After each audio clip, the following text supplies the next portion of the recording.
I love so many Japanese horror films. It wasn't easy to put them in a list of 1 to 10 or 10 to 1, but today I'm going to list my top 10. I really enjoyed writing the script for this video, and if you know me, then I guess there's probably no question as to my number 1, but can you guess my number 2 or 3? Or 4. Number 10 goes to Goth. I really enjoyed this film and I was really split going into this one because I didn't know if I would. I'm very late to this film as I only got around to watching it literally last week, but I do think that it's a fairly divisive film. It's currently sitting at a 3.5 on Letterboxd, and I was very interested as to what I'd make of this film, but I did end up watching it on YouTube as it's currently free to watch. I just love the aesthetics of this film and it just really worked on me. It worked so well at meeting everything I love when it comes to aesthetic qualities of a film. This is a very independent Japanese film about two students, Itsuki and Yoru,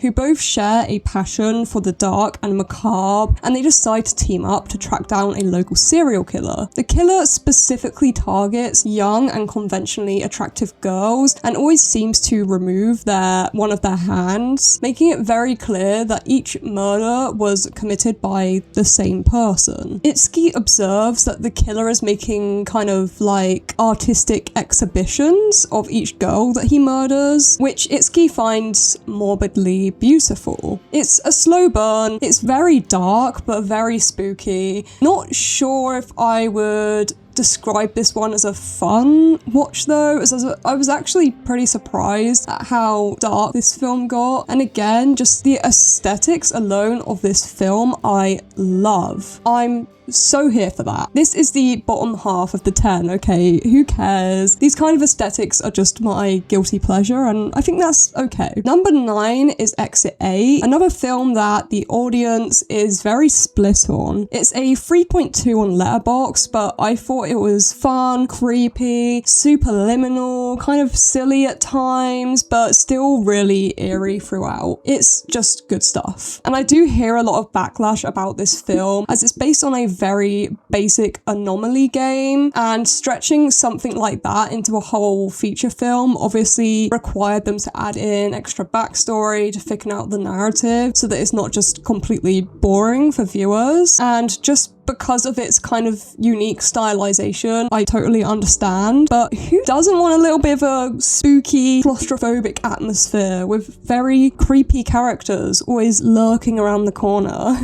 I love liminal space themed films, and obviously a lot, if not all of them, do suffer from a similar issue though of being boring for a lot of people. Like obviously there's Skinamarink, Vivarium, and more recently there's been Backrooms as well, and I absolutely love all of those films, but I understand that not everyone wants something like Skinamarink, which is literally just like random shots of ceilings, you know? I actually didn't find Exit 8 to be boring at all though, and I thought that they managed to stretch out the plot fairly well, and this kind of stuff I just think is so fun. It would have been such a fun cinema experience, so I'm really gutted that I missed it. I thought the set for this was really cool, it kept me guessing, and it took itself surprisingly seriously. And I guess there isn't really much else to say about this film other than I think it's really fun, and that's what I got out of it, and I really enjoy this movie. It has a very special place in my heart now, and I hope the director Genki Karamara does another film like this and he doesn't let himself get discouraged by people who weren't a fan of it, because I was a very big fan of it. This next film is a bit darker than the last two, but I liked it and I think a lot of people liked it,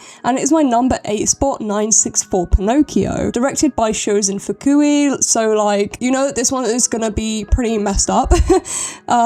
This is his most well-known film that I desperately need to see on the big screen at some point. This horror sci-fi stars Haji Suzuki and On-chan, and it is about a cyborg slave whose memory is completely wiped as he is defective, and so he is thrown onto the streets where he meets a homeless woman who offers him help. However, his creators are hunting him down. Haji Suzuki plays Pinocchio, whose character is completely unable to talk. He is unaware of his situation, and he's just a really sad character in general, to be honest. Like, I feel really bad for him. The homeless girl that he meets, Himiko, also has no memory, except she can still talk, and she's kind of like aware of what's happening around her, and she spends lots of time drawing out maps of the city to try and help other people who have been memory wiped. It's a strangely fun film, if you can even call it that, and I just love the casting. The actors are so perfect for their roles, and Pinocchio and Himiko together is a very interesting dynamic. I really hope that this one will pop up in a cinema sometime, perhaps, because I will definitely be there front row. I think the messaging of this film is perhaps a bit debatable, and I'm not sure how seriously it's actually meant to be taken. Like, it's definitely trying to make a point, but yeah, you guys will have to let me know your thoughts on that if you've seen this movie. At the end of the day, I just love the fun effects in this film, and the concept is really cool. The ideas are very innovative, and the characters are super interesting, with these two very mysterious characters. The scene where Pinocchio is running through the streets and everyone is staring at him is one of the coolest things ever, and that whole part was actually like completely real. Like, they had no extras or anything for that part. It's a dark movie, but I really enjoyed this one.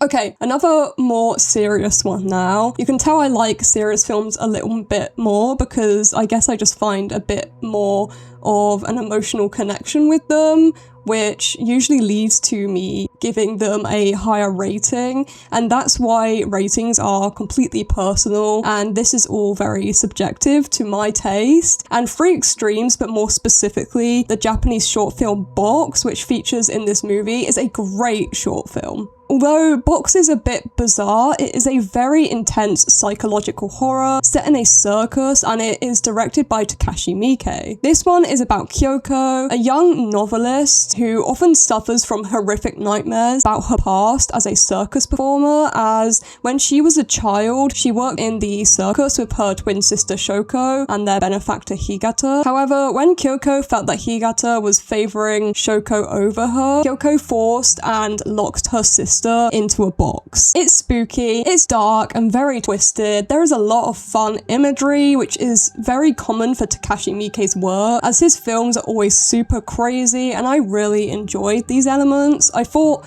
this one was kind of simple narrative-wise, and I don't know if maybe I was expecting something even more crazy, but I also really liked the prop of the box in general, and the imagery is very stylized, and it does actually feel quite unique in comparison to his other films. It felt very similar, but also different, mainly because of the characters who felt quite new and fresh, and I guess that I enjoyed this little universe that we just get to see a peek into. Every time I see one of his films, I'm always excited to see what he's going to do. We're going to be discussing my favourite Takashi Miike film further up the list though, as well as my second favourite Takashi Miike film, but this one is a pretty close third, which I know a lot of people like Box, but all of these films I heavily enjoy, and I always love the world building and set dressing, and it's just really fun to see a film that really embraces these elements and just becomes its own universe and transports you into another world. And this one, it is just so spooky and has a lot of those elements, so I liked that. I liked how immersive it is. Speaking of heavily stylized films, here's one that I don't think many people would put on their lists. My next film is Helter Skelter. Did you expect this film? I don't know if many people would have. This is a fantastically weird indie horror movie that I really wish I could see in the cinemas, but I'll have to keep a lookout for it because I really wish I could see this one on the big screen because it's just so weird, but it is available to watch for free on YouTube, so you can check it out on YouTube, and I do recommend it. It is very bizarre. It's almost like this drama psychological horror, and it's about Liliko, who who is a very popular model and TV personality and everything seems to be going perfectly until her deep secret is revealed and her career is ultimately threatened as a result. This film slowly descends into chaos and an absolute nightmare as Liliko is essentially driven to insanity. This film, the stylization is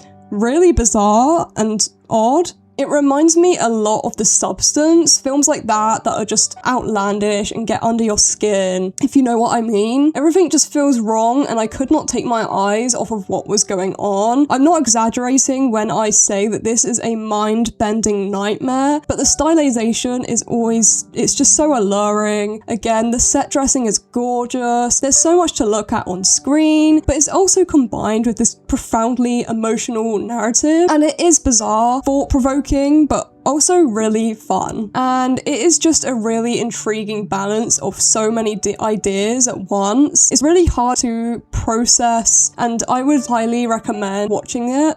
This is a big recommendation, obviously. I mean, that's why it's on the list. But huge Japanese favorite of mine that I absolutely love. This one should definitely make a comeback to cinemas worldwide. It would be a hit, I think. But I do want to say it is more of like a body horror kind of film, which slowly unravels, but so it's very atmospheric. It is about Liliko's descent, obviously. But once it gets going, the nightmare of it unravels quite fast, but the build-up is fairly slow and it really creates tension even with being so much going on, and it's just so much to look at and enjoy. We're already at 5. Can you guess what the next film is? Onibaba. I was never against watching this much more classic example of Japanese horror. I've always been a fan of that kind of stuff. I liked Wide-On, but Onibaba really surprised me with how good it was. This is so good. The atmosphere is so incredible and the narrative building is so compelling and the climax is even better. Nobuko Otowa is outstanding in this film. She is totally mind-blowing. The ending is also genuinely shocking and the music is really immersive. It has some of the best cinematography I've seen and the whole film really keeps you on edge. The film is set during wartime in which an unnamed woman and her daughter-in-law survive via killing stray samurai whilst the son Kichi is at war. However, the mother character becomes increasingly more jealous and irritated when the daughter begins to become romantically involved with the neighbor Hachi after he informs them that Kichi has tragically died whilst at war. I won't say too much else about this one, but I really enjoyed this film. Guinea Pig, Mermaid in the Manhole.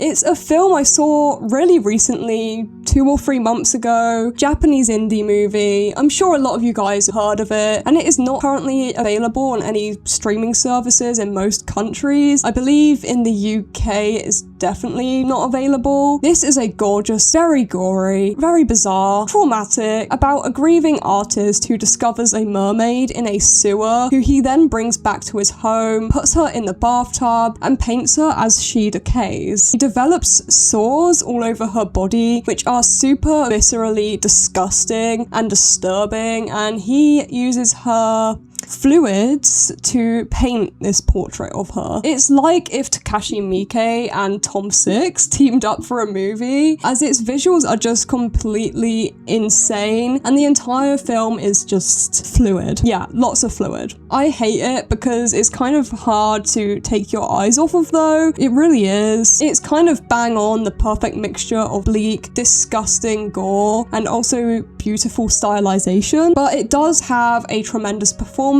by both of the lead characters and they are so committed to their roles. This is an indie film, so they have to find very clever ways of depicting such visceral body horror in these moments, and just like the way that the mermaid's body decomposes is so strangely incredible, and if you suspend your disbelief a bit, then it's so cool to just allow yourself to become engrossed ghost in this fantastical nightmare that is so haunting. It's just haunting, consuming, and the way that you have to just watch her decaying is also very psychologically intense as the audience member. Not knowing if this film is actually going to progress in any way is just such an interesting building of tension, just trying to take in what's going on. If you've seen the film, you know what I'm talking about. The element of just feeling like you're watching an utterly different world, but having to suspend your disbelief.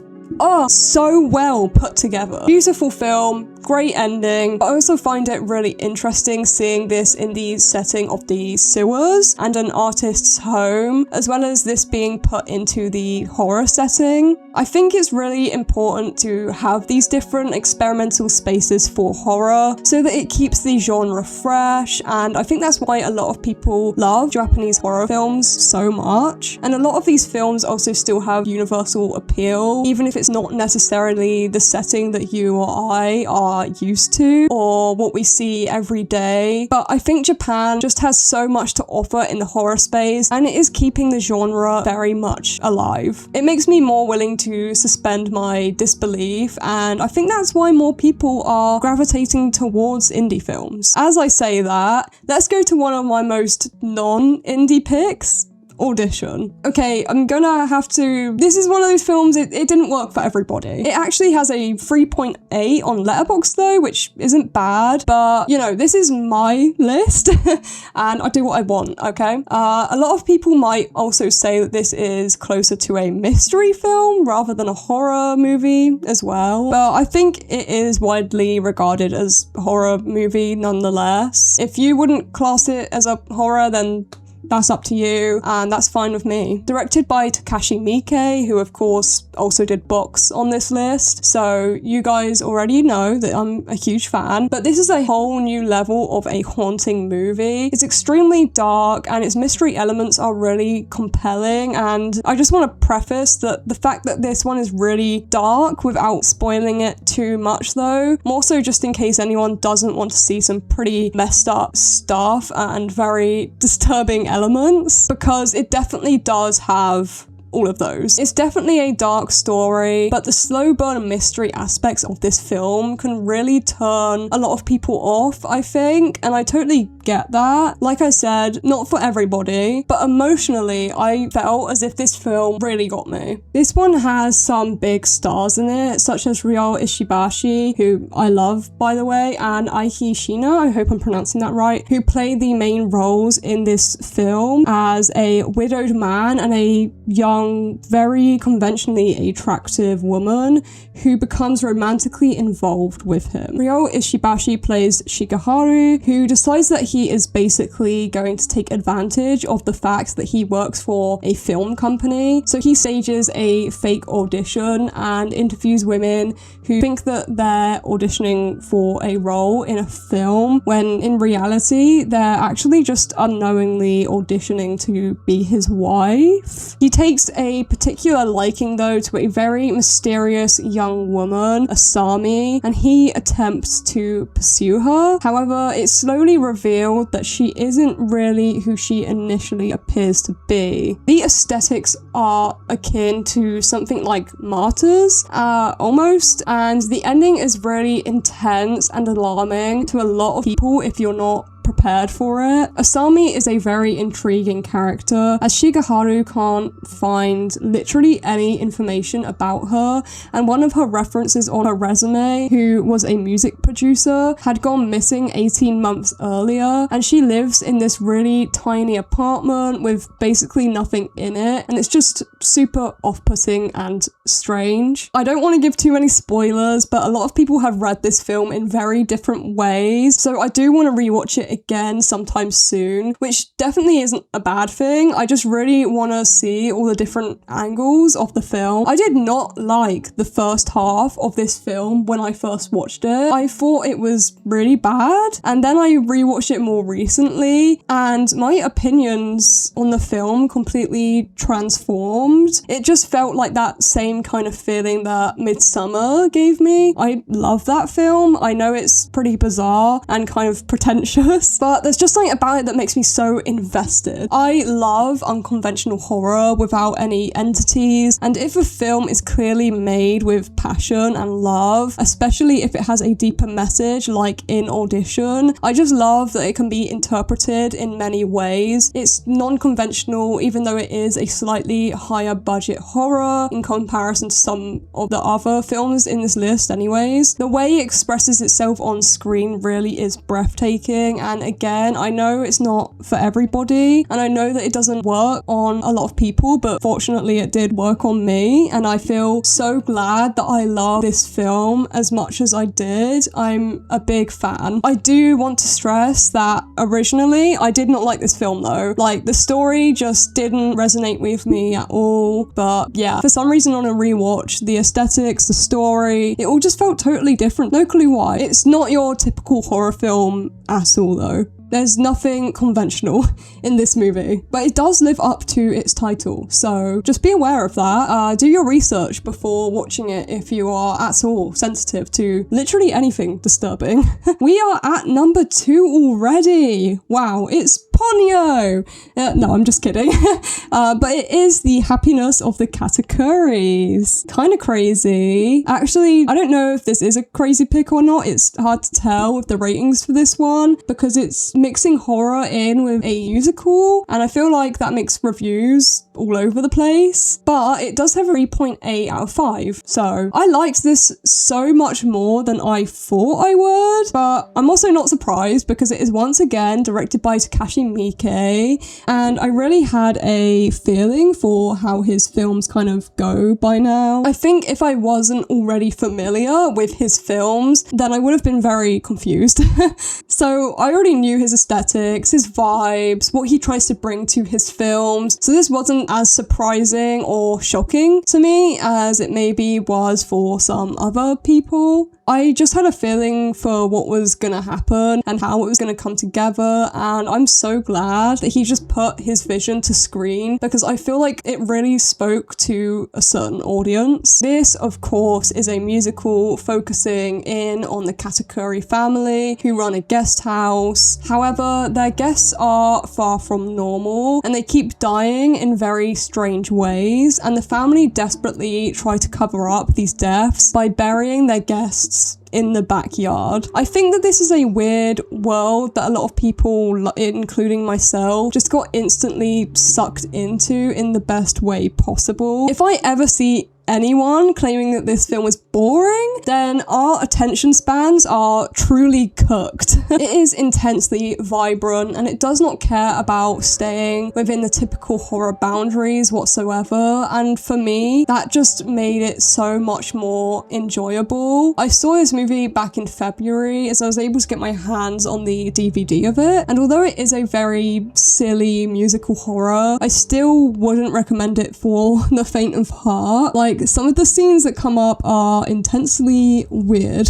I had a lot of fun showing my boyfriend this one. What a fantastic film to have people completely divided on. I'm sorry if it's too weird for you, but what I loved about this film was the atmosphere, the tension of not knowing if and when a guest is going to die. And Takashi Miike, he does stuff like this a lot with his films. He doesn't mind just going completely crazy. He wants you to feel utterly confused, and he wants you to just really take that feeling in, and then he mixes uncomfortableness in with the already insane nature of the film just to throw you off even more. He just does it so well. Everything in this film is very off, very out of the norm, and every time you think you know what's going to happen next, then he just does something 10 times crazier and makes you feel like you are also going insane. And that's not to everyone's taste, but it really works for the happiness of the Katakuris. It doesn't need to be explained. It can't be explained. The whole point is that it is utterly